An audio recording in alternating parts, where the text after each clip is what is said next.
આજે ચાર વાગે રજૂ કર્યા હતા મારું ને ચીફ ફાયર ઓફિસરને, અને રિમાન્ડ અરજીમાં 4 દિવસના રિમાન્ડ માગેલા હતા, જેના મુખ્ય ગ્રાઉન્ડ એવા હતા કે 1,80,000 રૂપિયા તો એ રંગિયાત પકડાણા છે, અને બીજા 50,000 રૂપિયા છે ને એના ટેબલ ઉપર આ 1,80,000ની સાથે હતા.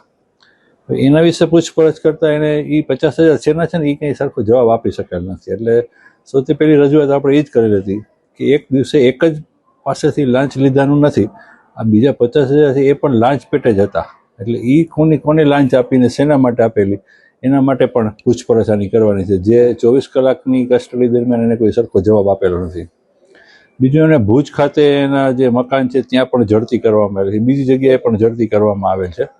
એટલે તે પણ જગ્યાએ આની હજી મહત્વની વાત એ છે કે 1 મહિના જેટલો જ એને સમય થયેલો છે, અને 1 મહિનામાં સીધી 3 લાખની ફાયર સેફટીનું એનઓસી આપવા માટેની લાંચની માગણી કરવી એ ખૂબ જ અનુભવી હોય ભ્રષ્ટાચાર કરવામાં, એના માટે જ આ રકમની માગણી થઈ શકે.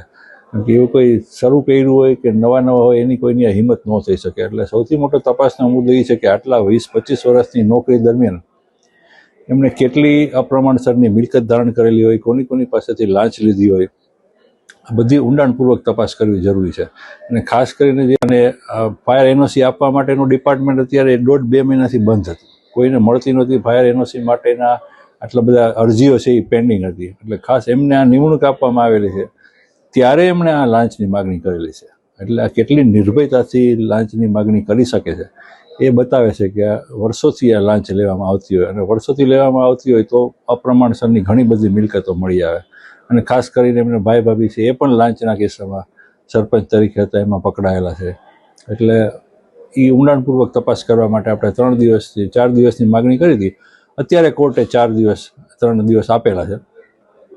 આજે નવે જે ભારતીય નાગરિક સુરક્ષા સંહિતા આવેલું છે એમાં તો આપણે 15 દિવસના રિમાન્ડ માગી શકીએ છીએ, પણ એ જે પહેલા 15 દિવસ હતા એની બદલે હવે 40 દિવસની અંદર કોઈ પણ 15 દિવસના રિમાન્ડ માગી શકીએ.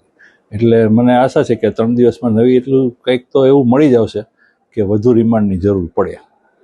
સામેવાળા વકીલ દ્વારા પણ અપીલ કરવામાં આવી કંઈક કવરની? ના, એમનું કહેવું એમ હતું કે કવર હાથમાં લીધેલું એવું નથી, પણ જે રંગે હાથ જે કહેવાય એવું કે મારા ટેબલ ઉપર અત્યારે અહીંયા પડ્યું હોય અને હું એમ કહું મેં હાથમાં સ્વીકારેલું નથી, તો એવો તો કેવો ભલમનસાઈ વાળો માણસ હોય કે મારા ટેબલ ઉપર 1,80,000 મૂકી જાય અને હું એમ કહું કે ના ઓકે રાખી મૂક, મેં માગેલું હોય તો જ. એટલે આને રંગે હાથ જ ગણાય. એટલે એમનું કેવું એમ હતું આ રંગે હાથ ન કહેવાય, પણ ખાલી રંગે હાથ ન કહેવાય એટલું કહેવાથી પૂરતું નહોતું. એને એમ કેવું જોઈએ કે તો મારા ટેબલ ઉપર કેવી રીતે આવી આ, એ તો કંઈ કીધું નહીં. એટલા માટે આપણે કીધું કે આને રંગે હાથ જ કહેવાય. જ્યારે પોતે જ ન કહી શકતા હોય કે કોણ મૂકી ગયું, ક્યારે મૂકી ગયું, શું કામ મૂકી ગયું. એટલે આ લાંચની રકમ છે એ જ કોર્ટે પણ એ જ માનેલું છે કે તમે કાંઈ ચોખવટ તમારી છે નહીં, તમારો કોઈ જવાબ નથી આ બાબતમાં, તો આ લાંચની રકમ માનવાની રહી છે.